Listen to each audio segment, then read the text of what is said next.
Hi, I'm Tessa from Brainrot News, with a few bits of incomprehensible horror for you to choke on about Donald Trump's second-term assault on higher education, a coordinated, unapologetic campaign to defund diversity, deport dissenters, and turn every university into a boot camp for conservative conformity. From stripping federal funding over DEI programs to targeting immigrant students for speaking out, to using the power of the state to silence solidarity with Palestine. And if you think this won't affect you because you're not in school, buckle up, because what starts on campus never stays there. Brainrot the news.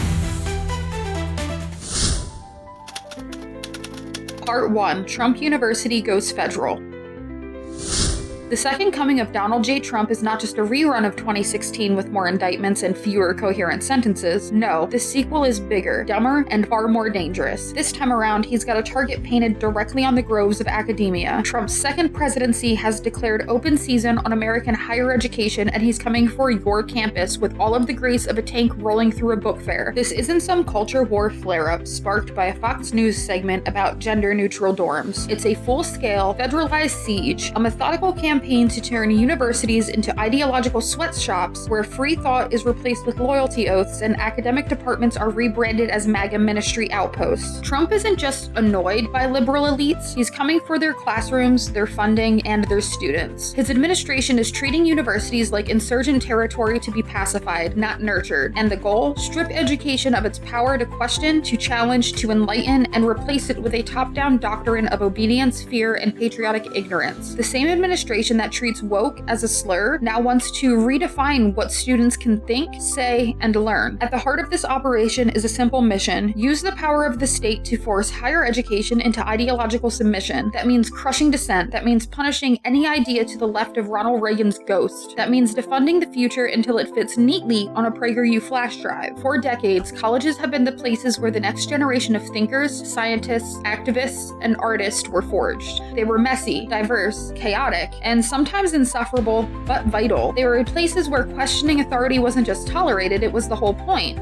which in Trump's America makes them public enemy number one. The administration's attack plays out on three primary fronts, each as grotesque as the last. First, under the nauseatingly cynical banner of combating anti-Semitism, Trump's people are threatening to financially cripple any schools that allow students or faculty to express support for Palestinians, question Israeli policy, or say the word occupation without gagging on an American flag. This is not about protecting Jewish students. It's about weaponizing their safety to crush solidarity movements and erase political dissent from campus life. Second, immigration policy is being retooled into a blunt force instrument to silence international students. If you're not a citizen and you protest U.S. foreign policy or show up to a rally with a sign that says ceasefire, you are suddenly a national security threat. Your visa, gone. Your academic career, canceled. Your rights never existed in the first place. Trump has effectively turned ICE into the campus thought police, enforcing loyalty to the state by deporting anyone who dares to disagree. Third, DEI programs. Those bureaucratic but essential engines of inclusion, support, and equity are being dismantled under the hysterical claim that they promote division. To the Trump regime, any effort to uplift marginalized communities is now seen as leftist indoctrination. If a university even mutters the word systemic inequality, it risks losing federal funding. That isn't governance, that's retribution. This isn't reform, it's a regime change for education. All of it is cloaked in the language of restoring balance, eliminating bias, or my personal favorite, fighting wokeism. But what it really is an effort to turn higher education into a sanitized monochrome echo chamber where learning stops the moment it makes someone in a red hat uncomfortable. The consequences are staggering. Faculty are self-censoring. Students are afraid. Institutions are caving. And behind it all is a government that believes compliance is the highest virtue an academic can have. This is not a series of misguided policies. It is a strategy. It is deliberate. It is systemic.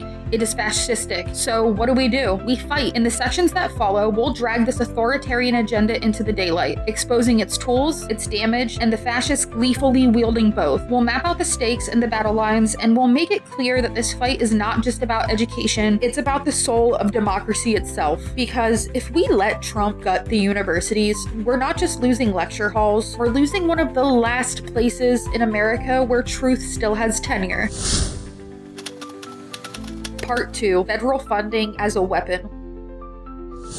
Federal funding is the lifeblood of research, student aid, and campus infrastructure, a sacred pool of taxpayer money meant to support the pursuit of knowledge, innovation, and occasionally a gender studies major who just wants to make the world suck a little less. But in Trump's second term, federal funding has been rebranded. It is no longer a support system. It is a cudgel, a bludgeon, a blunt force instrument of ideological warfare wielded by men who think Kafka is a type of cold cut. In the MAGAverse, money talks, and if it hears anything remotely woke, it walks. The Trump administration has turned billions in federal aid into a hostage situation. The message is simple. You want to keep your doors open? Fine, but you better scrap your DEI programs, replace your multicultural center with a Ronald Reagan appreciation lounge, and for the love of God, stop letting students wear masks. It's triggering their base. This is not a budgetary dispute. It is a political purge disguised as fiscal policy. Universities are being told to conform to a sanitized, government-approved curriculum, one where history is patriotic, science is optional, and critical thinking is treated like an STD. Case in point, Harvard, an institution so old it predates American democracy. It received a charming letter from Trump's Department of Education, politely suggesting that if they don't purge their DEI initiatives, change their admissions process to bar any international students openly supportive of Palestine, and institute an immediate ban on wearing masks on campus, they'll be kissing their funding goodbye. It's like a mob shakedown, but with worse hair and more Bible quotes. Thankfully, heroically, Harvard told them to pound sand, standing defiant in the face of the Fourth Reich. In a letter sent to the Trump administration, University President Alan Garber stated, "The university will not surrender its independence or relinquish its constitutional rights." The Trump administration immediately pulled $2.3 billion in federal funding in response. On the other side of the spectrum, Columbia got the message loud and clear. $400 million in federal funding slashed for the crime of not disciplining students who protested genocide. Their endowment is massive, but even billion-dollar institutions feel the heat when the government starts pulling levers and rattling sabers. What's $400 million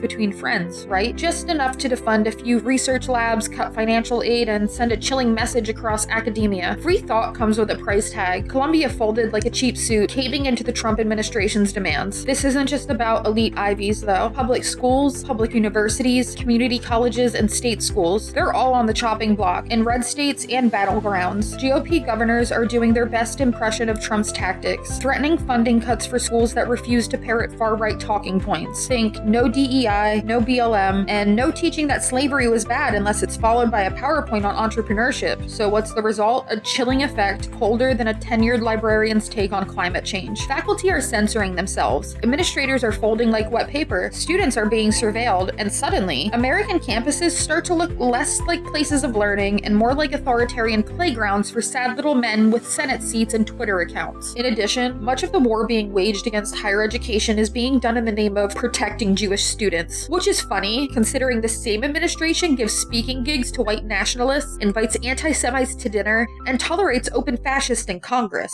Spoiler alert, this isn't about Jewish safety. It's about using Jewish students as a shield for violently silencing Palestinian voices and dismantling the last spaces in America where colonization, apartheid, or US complicity can be criticized in a full sentence. The Trump administration does not care about anti-Semitism. They care about controlling the narrative. And if that means twisting civil rights into a political weapon and using taxpayer money to blackmail universities into obedience, well, mission accomplished. The American university has long stood as a battleground of ideas, a messy, glorious theater of debate and discovery. But under Trump 2.0, it's being refashioned into a soulless think tank for empire, one where students are taught to memorize, not question, where professors toe the line or lose their jobs, and where education becomes less about the pursuit of truth and more about the maintenance of power. In short, we are witnessing the slow, methodical defunding of independent thought, not because it is ineffective, not because it is wasteful, but because it is dangerous to the people who prefer their citizens to be compliant, their students stupid, and their history books short.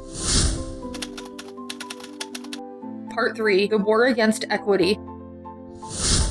In the Scorched Earth campaign that is Trump's second term, diversity, equity, and inclusion programs have become public enemy number one, ranked just below drag queens and above dictionaries that define consent. What began as a bureaucratic mission to make universities more accessible, more just, and slightly less soul-crushing for anyone not born into a trust fund is now being painted by the Trump regime as a covert Marxist insurgency. In Trump world, helping people isn't just suspicious, it's subversive. DEI programs are no longer described as efforts to support the the underrepresented. They're divisive, they're dangerous, they're ideological overreach, according to people whose entire ideology fits on a bumper sticker. And so the war is on. The Trump administration's crusade to annihilate DEI is as calculated as it is cruel. Under the guise of rooting out inefficiency and restoring meritocracy, federal agencies are being deployed like ideological shock troops. They're auditing campus budgets, they're combing through grant applications, they're digging into syllabi as if they're sniffing out sleeper cells of wokeness, and they're doing it all while claiming to protect the sanctity of higher education. Spoiler alert, they're not. This is not oversight, it is sabotage. The Trump administration is intentionally weaponizing the federal government to suffocate the very policies designed to give marginalized communities, Black, brown, queer, trans, disabled, and immigrants, a fighting chance at surviving, let alone thriving in institutions never built for them to begin with. Let's talk about disability, because you won't hear much about it from Trump's bureaucrats unless they're mocking it at rallies or gunning funding for accessibility services. DEI programs have, for years, been at the forefront of pushing for accessibility in classrooms, dorms, campus infrastructure, and course design. They've advocated for accommodations beyond just a ramp or extra test time. We're talking about disability justice, accessible course materials, inclusive pedagogy, and systemic change that treats disabled students as full participants in academic life, not burdens or afterthoughts. And now, all of that is under threat. In university after university, disabled students are watching support systems shrink, disappear, or come under investigation. Offices that once fought to make classrooms accessible are being shuttered or folded into neutral student services. Funding for assistive technologies is being diverted or axed. Disability affinity groups are being told to tone it down or risk becoming a political liability, all because DEI is now considered a dirty acronym by an administration that thinks inclusion means letting Ben Shapiro speak unchallenged. It does not stop there. The administration's two-pronged approach is equal parts extortion and surveillance. First, they dangle the threat of revoked federal funds over every institution that dares utter the phrase systemic oppression. Then, they demand the dismantling of DEI offices, the elimination of cultural centers, and the erasure of any acknowledgement that racism, ableism, sexism, or queerphobia might still exist. Next comes the regulatory overkill. Memos dripping with doublespeak phrases like rebalancing campus culture and combating ideological redundancy are sent to college presidents like ransom notes. Behind the scenes, federal auditors show up demanding receipts and reassurances that campuses are purging all signs of progressive thought like it's mold in a dorm bathroom. The pressure is suffocating. University leaders are scrambling. Some are resisting, others are caving with an alarming speed, issuing limp statements about revisiting priorities, streamlining student support services, which just means we fired the Black woman in charge of the diversity office and we're hoping no one notices. But students have noticed, so have faculty, and in pockets across the country, resistance is rising. Town halls are turning into battlegrounds. Campus protests are back with a vengeance. Legal challenges are in motion, and academic alliances are forming to say loudly, DEI isn't some ideological luxury. It's a necessity. It is a bare minimum, because without DEI, campuses do not become neutral. They become hostile. They revert to their historical default, elite, exclusionary, and structurally indifferent to anyone who does not already belong. What is at stake is more than office budgets and programming calendars. It's the idea that higher education should be for everyone, that students with disabilities should have access, that trans students should have safety, that Black and Indigenous students should have space, that first-generation students should have support, that survivors of assault should be believed, that education should mean something more than assimilation into whiteness, maleness, wealth, and power. And the Trump administration, they want none of that. They want to drag American universities back to a mythical golden age sometime around 1953, when professors were white men in tweed, students were obedient, and diversity meant two Presbyterians from a different zip code. They want to whitewash the past, silence the present, and strangle the future, but they have underestimated the resistance. Because DEI may be under siege, but it is also deeply rooted. It lives in student movements. It lives in mutual aid networks. It lives in campus coalitions that refuse to let disabled students get locked out of classrooms, or trans students get legislated off the quad, or immigrant students get deported for caring about genocide. The fight for DEI is not just about policy. It is about power, and it is about refusing to let that power be consolidated by the pettiest, cruelest, most violently mediocre people in public life. It is not a policy debate. It is a struggle for the soul of academia. And if the Trump administration wants to turn higher education into an obedience camp, they're going to have to bulldoze through a whole lot of students, scholars, and organizers who are not going down quietly.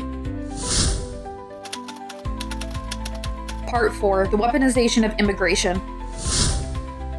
Just when you thought things couldn't get any bleaker in Trump's higher education horror show, the regime added a new layer of cruelty: deportation as disciplinary policy. In Trump's second term, what began as an authoritarian tantrum over woke campuses has metastasized into a full-blown attack on immigrant and international students. This isn't just a chilling effect on free speech, it's a deep freeze, complete with handcuffs and one-way plane tickets. And if you think that sounds like a dystopian exaggeration, then you haven't been paying attention. This administration has made it terrifyingly clear: if you are not a US citizen and you dare to speak, march, post, or even exist politically on campus in a way that makes the MAGA base uncomfortable, you are now fair game for surveillance, detention, and deportation. Expressing solidarity with Palestine? Gone. Criticizing American imperialism in a class project? Enjoy your flight home. Writing your dissertation on settler colonialism? ICE will be your graduation speaker. Let's talk about Mahmoud Khalil, a lawful, permanent resident, meaning he was legally allowed to be here. He paid taxes and built a life, but Mahmoud dared to attend a campus protest calling out US support for Israeli atrocities in Gaza, and for that, he was yanked from his home by ICE like it was an episode of Black Mirror Fascism Edition. Mahmoud is now stuck in detention, not because he committed a crime, but because he committed wrongthink. And he's not alone. Ranjani Srinivasan, a doctoral student from India, spent 4 years at Columbia studying public policy, but after showing up to a peaceful sit-in, her visa was revoked without warning. No due process, no appeal, just gone. Then there's Rumeysa Ozturk, a Turkish grad student who gave a campus talk on human rights in the Middle East. She was dragged into an airport interrogation room, accused of anti-American sentiment, and is now facing deportation. Her crime? Knowing history and saying it out loud. This is not immigration enforcement. This is a political purge with a passport scanner. It's McCarthyism with biometric tracking, and it's being carried out with surgical cruelty by an administration that sees student activists as insurgents and international scholars as fifth columnists. The goal is clear: create a chilling effect so cold that the next generation of global thinkers just stop talking. Let's not pretend this is about national security. It never was. This is about control. This is about punishing people who dare hold an opinion not spoon-fed to them by a PragerU explainer. Free speech is not under debate. It's under siege. And not in the way conservatives like to scream about when someone calls Ben Shapiro stupid. No, this is actual, tangible, government-enforced censorship. Students and faculty are being surveilled. Social media accounts are being monitored. Campus groups are infiltrated. Dissent is criminalized. Conservative media, of course, cheers this on from the sidelines, howling about leftist indoctrination while ignoring that the state is now punishing students for peaceful protest. The irony would be funny if it weren't drenched in fear and blood. These crackdowns are being justified with extremely vague language like protecting national interest and preventing extremism, which in practice means anything the regime doesn't like. A poster about ceasefires is now coded as terrorism. A teach-in on apartheid is now subversion. A poem read at a vigil becomes probable cause. Civil liberties groups like the ACLU and FIRE have been sounding the alarm, warning that this isn't just about immigration, it is about obliterating the constitutional right to dissent. But the Trump administration isn't listening. They're too busy building ideological prisons out of enrollment rosters and rebranding protest as treason. This is not just academic, it is deeply personal. Students are reporting panic attacks, sleepless nights, and growing isolation. Imagine spending your college years wondering whether a tweet, a sign, or a classroom comment could lead to your visa being pulled. I mean, imagine trying to write a term paper while your roommate is being dragged away by ICE and thrown into detention. Campus activism, the proud tradition of student resistance that's fueled every civil rights movement in this country, is being dismantled in real time. Rallies are shrinking. Protests are met with riot cops. Faculty are warned to watch their mouths or risk losing tenure. Academic discourse is being replaced by cowardly silence, and campuses are morphing into propaganda zones where only state-sanctioned speech is safe. And this cruelty is the point. This is not about safety, it is about fear. It is about making students too scared to stand in solidarity with Palestinians, with indigenous movements, with Black lives, with trans rights, with any struggle that threatens the dominant narrative. It's about dismantling the very idea that education should teach students students how to challenge power instead of worshiping it. Let's not forget the broader fallout either. America has long relied on international students to power its research, innovation, and intellectual diversity. These students pay an exorbitant tuition, produce groundbreaking work, and often stay to contribute meaningfully to our economy and culture. Now they're being told they're disposable, replaceable, one wrong opinion away from exile. And what are other countries doing? They're watching this unfold, and they're welcoming the talent we're pushing out. Canada, Australia, the UK, and others are opening their arms. While the US is building an ideological moat around its campuses, Trump is handing our global academic standing to our competitors on a silver platter, all because he'd rather run a political purity test than a functioning immigration policy. This is not policy. It is persecution. It is not security. It is suppression. And it is not just un-American. It is anti-democratic in the most literal sense. When the state uses immigration law to crush student activism, we are no longer talking about higher education. We are talking about authoritarianism in a hoodie, taking notes in your lecture hall, and waiting to strike. So the next time someone tells you Trump's war on education is about free speech, remind them that it is not free if it comes with a deportation notice. This has to be stopped, not debated, not politely disagreed with, stopped, fought, dismantled, because if we don't protect our campuses, we'll lose more than students. We'll lose the last flicker of freedom they represent. Part 5. The campus is the canary, and it is dying.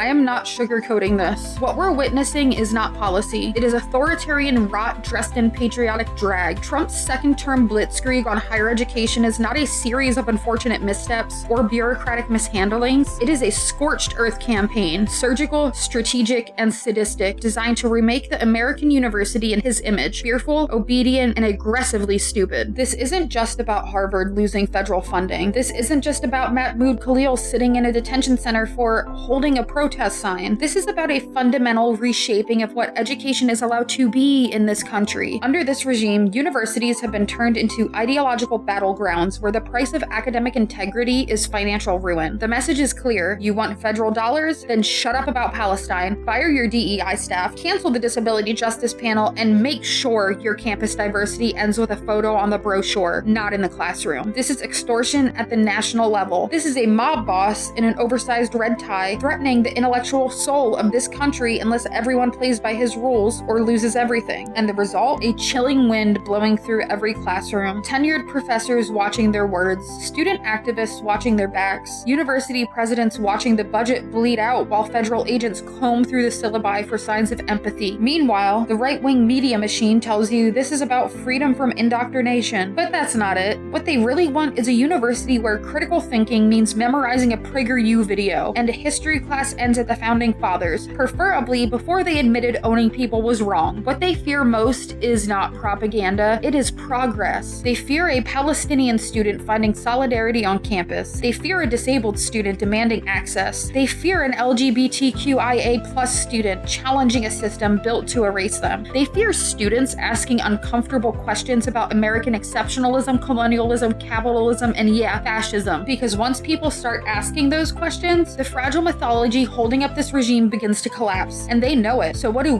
We fight back loudly, relentlessly, together. It is not a time for decorum or neutrality. This is not the moment for lukewarm university statements about valuing diversity. We are not in a polite disagreement. We are in a war against the open, unapologetic dismantling of intellectual freedom. So here's what you can do. Mobilize. Contact your elected officials. Demand they denounce these policies and defend academic freedom like it's a constitutional principle, because it is. Make them say it on the record. Disrupt. Join campus protests. Host teach-ins. Occupy buildings if you have to. Nothing gets the administration's attention like a suddenly unusable student union. Organize. Build coalitions of students, faculty, staff, and alumni. Form mutual aid funds. Create rapid response networks. If they come for one department, one professor, one student group, the whole campus needs to show up. Amplify. Share stories. Elevate voices. Post the receipts. Cite sources. Break the silence with facts. Fire and solidarity. Use your platform, even if it's just offensive, to make this impossible to ignore. Be as loud as you can. Donate and support. Groups like the ACLU, Fire, and Palestine Legal are fighting these battles in court. They need money. They need attention. They need people who give a damn. Protect each other. If you are an international student, build support networks now. If you are disabled, make sure your access needs are collectively protected. And if you're vulnerable, get loud anyway, but not alone. Because the truth is this: when academic freedom dies, democracy follows. When dissent is criminalized, we are no longer citizens, we are subjects. They want silence. They want fear. They want a country where knowledge is dangerous and obedience is patriotic. We do not give it to them. We give them rage. We give them resistance. We give them campuses that refuse to die quietly. And we remember every rally, every lecture, every sit-in are acts of defiance. And in times like these, defiance is sacred. Never forget. They can try to bury the truth, but together, we are the roots.